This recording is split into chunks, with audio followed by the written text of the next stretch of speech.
Saat menghadiri rapat di pemerintahan Kabupaten Muara Enim, PLT Bupati Muara Enim Ahmad Usmarwi Kafah menghindar dari wartawan melalui pintu belakang yang telah menunggu usai melakukan rapat dengan OPD.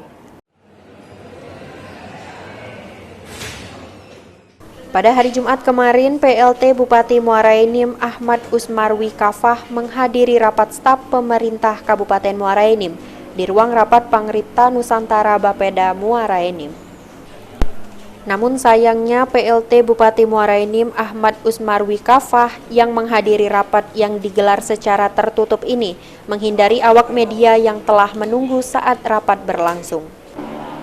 PLT Bupati Muara Enim Ahmad Usmarwi Kafah menghindari awak media dengan cara melalui pintu belakang. Sebelumnya sambil merangkul istrinya, PLT Bupati juga menyampaikan melalui ajudannya untuk tidak bersedia diwawancarai oleh awak media. Belum diketahui secara pasti penyebab PLT Bupati Muara Enim ini menghindari wartawan.